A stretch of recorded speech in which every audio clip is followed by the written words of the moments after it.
basics would always remain the same. But I mean, as an IT services provider, you are dealing with a lot of different types of clients, right? You're dealing with a telecom provider, you're dealing with the banks, you're dealing with somebody in Europe, you're looking at GDPR. If you're looking at somebody in the US, then you're looking at NYDFS, CCPA, maybe ISO becomes important. That is the compliance part. And in terms of also the technology side of things, because 80 or 90% of a company which is more into the services side has people who are working on client projects, obviously there will always be an infrastructural conflict as well. As to there will be an official infrastructure and there will be maybe the laptops that they'll be using to do work which is for a client would be different from the laptops they'll be using to do some of the work which is more internal for their role within the organization, whether it is any IT services out there.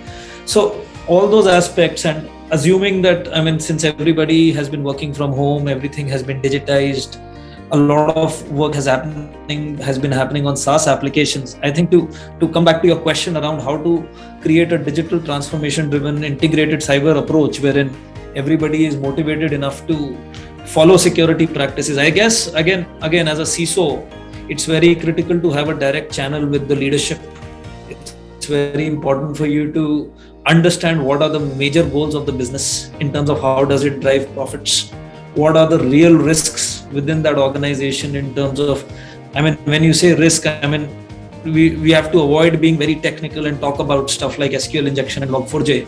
We have to talk more about data breaches, more about compliances, more about issues that will be caused if you're dealing with a telecom provider, let's say based in US versus somebody who's based. I think more of relationship building and understanding the overall needs of the organization, and obviously driving a culture wherein technicalities promote but strategy is given importance, and of course relying on the right sets of technology, not starting off with technology but reaching to technology as an end solution is something I would say is something we should be doing. And maybe, I mean, looking at solutions which are more in the CASB space wherein you can cover the entire gamut of DLP and gateways and all those kinds of things is a good idea. And I guess Mr.